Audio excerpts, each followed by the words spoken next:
It was like a production line, and that felt uncomfortable because we're all perfectionists and anaesthetists. We have to do it to the nth degree.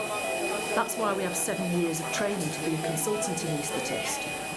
So we were doing it very well, but there was always another patient. There was always another patient.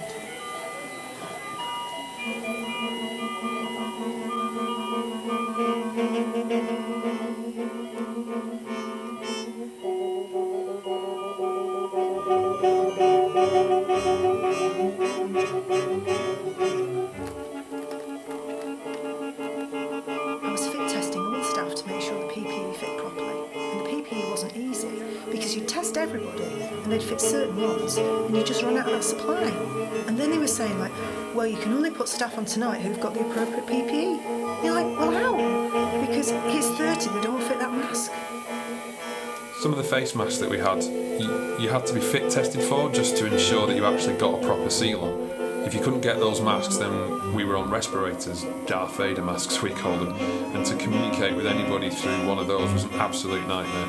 So you feel like you're shouting, but the person who's listening, you're still having to shout louder and louder because they can't make it out because you're wearing this great big mask.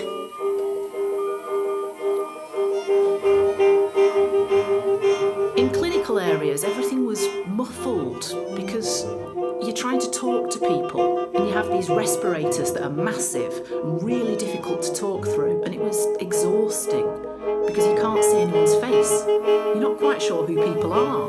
You'd have our names written on our fronts and things like that, and really struggling to understand people, even though they're sort of shouting into their masks, and then the noise of all the equipment around you. It was really difficult to communicate with people when you can't see your face, and they can't really see your eyes, and you're sort of yelling as best you can. But yeah, well, ICU, it was just an assault on your senses.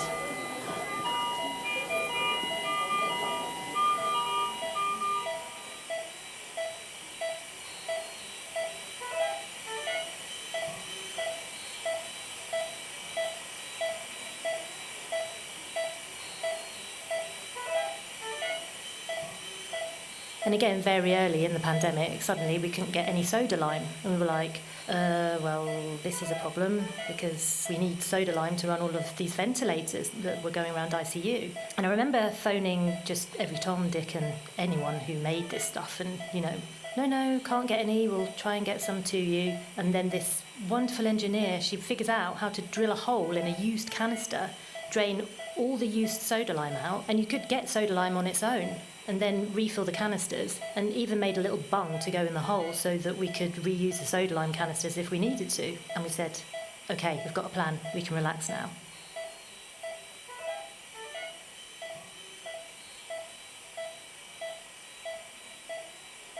Someone in Italy had designed some CPAP masks that were made from snorkel masks. One of the critical care consultants, this is how amazing people are, got in touch with the head of Decathlon, who basically dropped off the whole supply here and then got in touch, I think, with Bolton School. And they 3D printed the valves at the bottom. And that's the kind of thing that people were doing, just these really clever ideas. Writing SOPs, standard operating procedures, guidelines and things like that. How to use the anaesthetic machine as an ICU ventilator, and then how to decontaminate it and strip it down. So me and one of the ODPs, they're the operation department practitioners, we thought, well, if it's been used to ventilate COVID patients, before we put it in on someone without COVID, we're going to have to make sure it's completely decontaminated.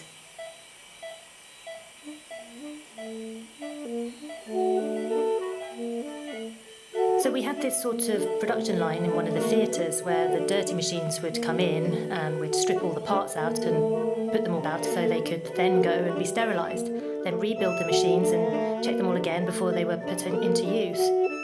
I don't know if it was probably a bit unnecessary, probably a bit of overkill, but we didn't know at the time. We just thought, if someone gets COVID having been on one of the machines that's just come out of ICU, we'll never know. We knew that every absolute maximum 3 days we'd have to go and perform a full machine check on that machine. So how do we do that when somebody's already on it? Because the way that it works is if you ventilate somebody, they're on a closed circuit, so nothing in the atmosphere. as soon as you disconnect that machine, whatever's coming from that patient enters the atmosphere, so everybody's potentially exposed to it. And that was a huge responsibility. I really felt that. We only had, at the start of the pandemic, a limited number of proper specialist intensive care ventilators. So most of the patients at the start were ventilated on anaesthetic machines, which aren't designed for long-term ventilation. They were only designed for the operation, and they're supposed to be checked ideally every 24 hours. You could stretch it to 72 hours, so they then had a rota going where they would have a portable ventilator.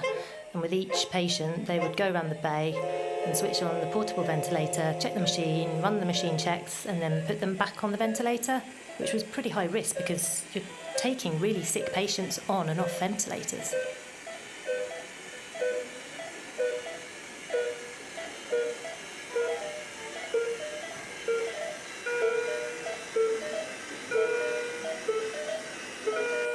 And you had to take the patients off the machine and put them on a different machine whilst you were trying to do that in an area that was originally not for critical care. That was originally a ward that critical care had to expand into. And then you've got all these critical care staff also trying to do their job, looking after their patients.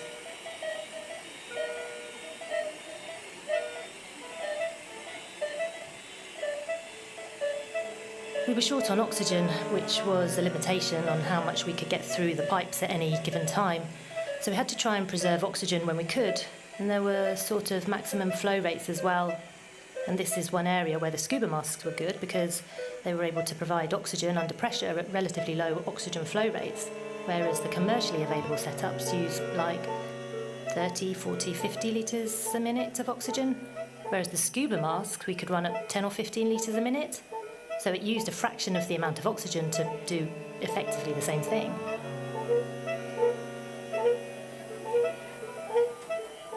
Every machine anywhere in the hospital will make a noise, it'll have an alarm, and it was a combination of all those alarms. People trying to communicate, emergency buzzers, just general chit-chat, and it just turns into white noise and I can't distinguish what's going on sometimes.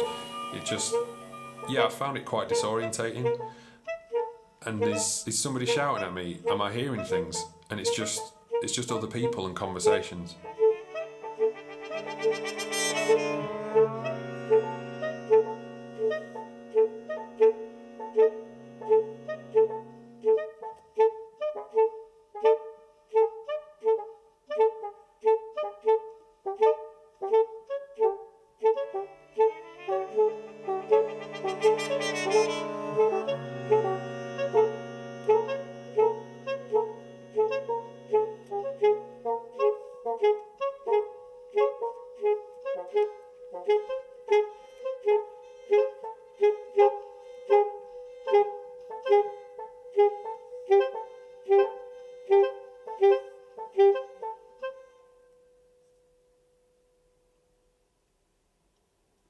Some of my most vivid memories are of proning people, because when you prone someone and you're at the head end, which is what you are as the airways person, as an anaesthetist, you have to hold their head off the end of the bed.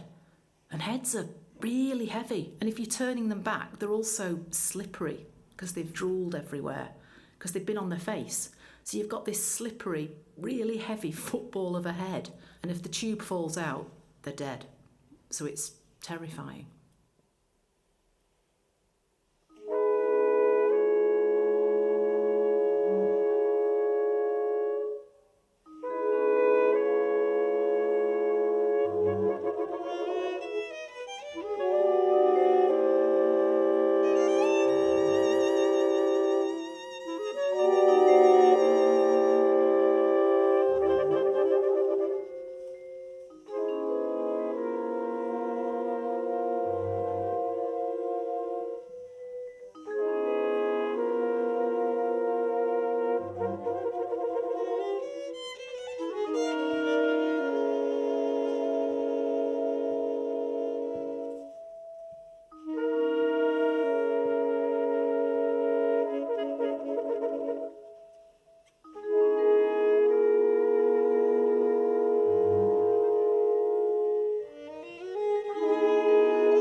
I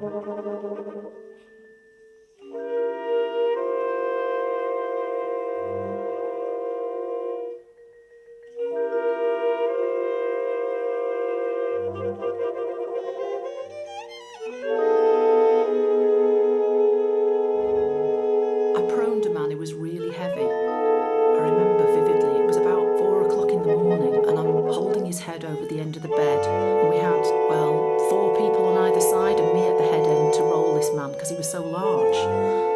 And I remember hearing a cuff leak.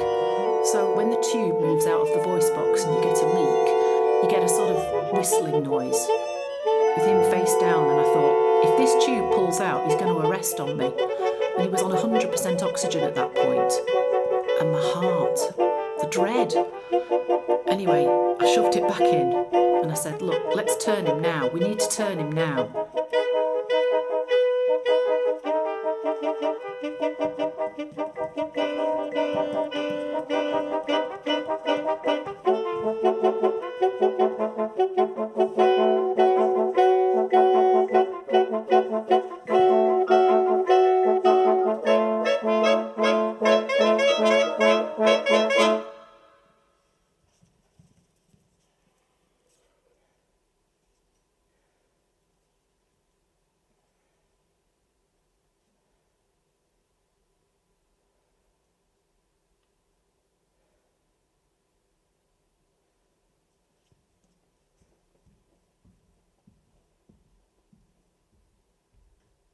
And we turned him. And that meant that we called ECMO, and they came and collected him. So I don't know if you know what ECMO is, but when you can't oxygenate people anymore, they send a team from Wythenshawe and they stick basically what looks like a hose pipe into their neck. They take all the blood out, they put it through an oxygenator and put it back into the patient. So the lungs aren't needed anymore. The lungs were just solid with COVID and you couldn't get any oxygen into them. So it's an alternative way, but it's a very drastic way of oxygenating someone. So they'd come out and they'd do it on our unit, put the lines in and attach them, and you could see the blood go in navy blue and come out red and go back into the patient.